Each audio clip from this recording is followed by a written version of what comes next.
one other man in NBA history has scored the points you have at this age in a playoff game, and that is Magic Johnson in 1980. How do you feel about that and what you did here tonight? I feel good about it. There's a lot of work to be done. Still, we're up 3-1. A big win for us tonight. We felt like we could have won Game 3. Came out with more energy tonight. Credit to my teammates and coaches, though. We put a lot of time and effort into it, preparing for Game 4, and we got ready and we got the job done. There is no situation that seems too big for you. Your swagger, according to your teammates, is off the charts. I was watching a highlight from you in college, and you said to the rest of the people on the court, "I'm a bucket." Yeah. Where did this come from? That's just who I am. I grew up like that, and I'm going to stay like that for as long as I'm in the league. But, it's just a good win for us tonight.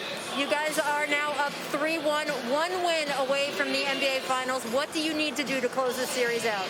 Just get ready for, the next game. There's going to be a lot of adjustments made on both ends.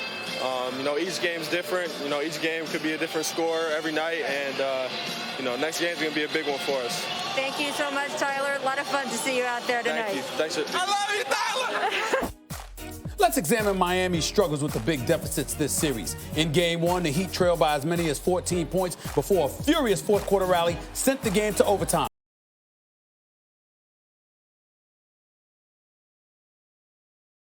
Bam Adebayo capped off the comeback by blocking Jason Tatum's game-tying dunk attempt. In Game 2, Miami fell down by as many as 17 in the first half. However, the Heat outscored Boston 37-17 in the third quarter and went on to take a 2-0 series lead.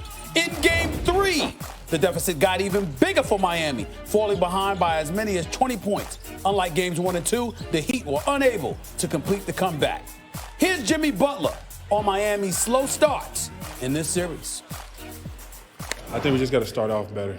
I don't think we started off anywhere near where we're capable of. And then we dig ourselves a hole and try to fight back out of it. So I think going into this next one, it's up to the starting five to come out with a great start. You have to play 48 minutes, if not more, as we already have. Certainly it would help to be able to get off to a good start, but you have to play good basketball. More consistently when you get to this point in the conference finals against a quality opponent.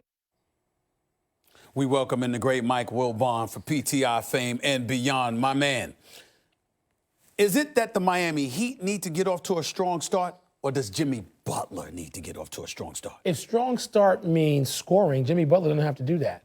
Jimmy Butler had a game in this series already, Stephen A., in which he was the best player on the court. He scored 14 points. He can control the game without scoring. That's the greatness of Jimmy Butler anyway. Jimmy Butler doesn't have to play it the same way Jason Tatum does or anybody else, literally not just in the series, but anybody else in the league. Jimmy Butler can have his imprint on this game. So the Miami Heat, and I hear you, do not need to fall behind by 20. But I kind of agree with Eric Spoelstra. The personality of these two teams is very different. The mental and physical toughness of Miami means 10, 12 points. That's not necessarily a lead worth examining closely, deeply in an NBA playoff game. Not for the Miami Heat. So I think Jimmy Butler's got to get guys involved and put his imprint on this game. It does not mean he needs to have a 35-point game tonight, because chances are he won't, and he doesn't need to. Not to be sacrilegious, but I disagree with both you and Eric Spoelstra. I know you do. And here's the reason why. I know you do. You're going up against Jaylen Brown. This is not like the Greek freak that you don't have to defend straight up, or you don't have to worry about him defending you straight up like the previous series against Milwaukee. This is Jaylen Brown. This is Jason Tatum. Chances are they are literally in your face. By the way, Jason Tatum has 25. Jaylen Brown has 26 points on 11 of 17 shoot from the field in Game 3. That's 64% shooting. That's where Jimmy can change things. Don't you things. have to respond? Yeah, respond by having them have fewer points. Respond defensively. Why? What does it matter? As long as the net point difference, Stephen A., is not what you just said. We agree on sort of the dynamic. My point is you don't have to outscore either one of those guys to have control of the game if you're Jimmy Butler. I'm not letting you get away with that, but I got something. As well, it could be Duncan. I hope it's Duncan. It could be Bam. It could be anybody. But he definitely willed us to a victory tonight. Morgan Mitchell. Hey, Jimmy. So Tyler talked about how great your leadership has been for him and that you're kind of like a big brother. What leaders did you have that helped you form your leadership style to help this team? I had some good ones. Luol Deng, Booz, D. Rose, obviously, Joe Kim, some guys that really taught me the game. And more than anything, they just showed me, where hard work could get you, and if you never give up. And I think Tyler, he has all of that. He listens, he's learning, and he just wants to win. So he's going to continue to get better. Obviously, he's a rookie, but I'm telling you, whenever he's out there on the floor, the swag that he plays with, the moves that he makes, you think he's been in the league for 10+. Anthony Chang. Hey, Jimmy, I know Tyler's had these moments throughout the season, but a lot of guys have been pointing to how good he's looked, especially since you guys got into the bubble. Does it feel like the game has kind of slowed down for him, particularly, over the past month or so? I think he's been playing this way for a long time. He's comfortable. He picks his spots. He works on everything that you see him do in the game, in the pick and roll, in the ISO situation. I think the game has slowed down for him a long time ago. Now, he's just playing at an incredibly high level. Y'all see it now because of where we are in the playoffs. But he's been doing this year long now, and we want him to continue to play that way.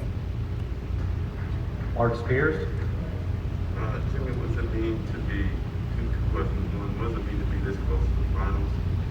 And then also, did you reflect on the Breonna Taylor news before you got here? Yeah, without a doubt. I think it's some BS that they let that go down like that. I think everybody knows what's supposed to happen. I think everybody knew what was gonna happen, unfortunately. But that's our country for you, to tell you the truth. Very, very sad, man, and I hate to see it. We all hate to see it. And as far as this close to the finals, we ain't there yet. We still got one more huge game to get. So back to the drawing boards, figure it out, can't let up, keep our foot on the gas pedal. Jimmy, you just kind of touched on it a bit there about closing the series. It's all that cliche. It's always the hardest thing to do. Is there a difference, though, when you know you've got a team with that opportunity to close them out and getting it done in that Game 5, and what is that mindset? The same way that we go into everything. We play to win. We're going to do it together. And as long as we play basketball the right way, guard, limit our turnovers, rebound, all of that good stuff, we'll be in a position to win. But we're going into it the exact same way. And knowing that we do have a chance to close them out, but they're not going to lay down. It's going to be another dogfight. Hey, Tyler. So Coach just talked about how important it was for you to have, or your teammates to have confidence in you versus the coaching staff. How much is their support plan to have your equal play as you are? I mean, it's everything, really everything. Obviously the coaches have trusted me, but I think, like Coach said, the biggest thing is my teammates from top to bottom trust me, from the oldest guy to the youngest guy, and that's big. Not all vets are like that, and they really shine light on me. Ever since I've been to Miami, Jimmy's been the biggest influence for me, and he just continues to teach me and help me. So without my teammates, I don't think any of that would be possible, especially as a rookie.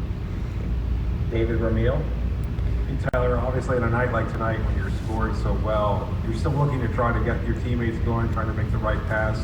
How do you walk that fine line, and where do you find that balance between trying to score and being aggressive with your shot and still making the right play? At the end of the day, it's just about making the right play. Whether it's a shot or a pass to a teammate, whatever it is. And, every night's a different night. Tonight was my night to score. Next game, I'm sure it'll be different. So, just going out there and making the right play and trying to impact win is the biggest thing for each of us. Anthony Chang.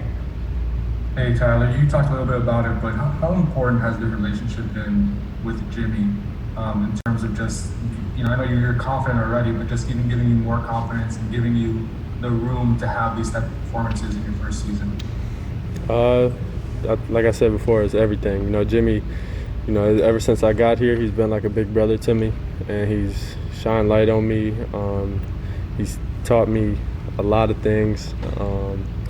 Just continuing to, get on me, whether it's something I want to hear or not. He's going to tell me what I need to hear, and I appreciate him for that. And like I said before, without Jimmy, I probably wouldn't be doing this as a rookie. Will Manso?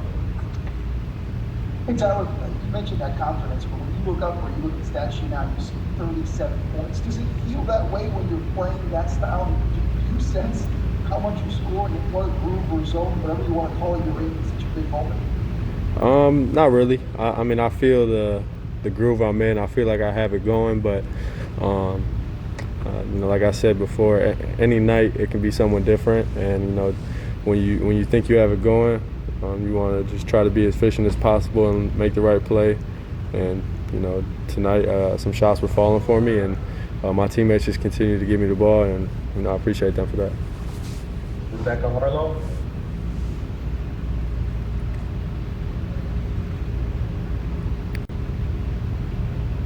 Tyler,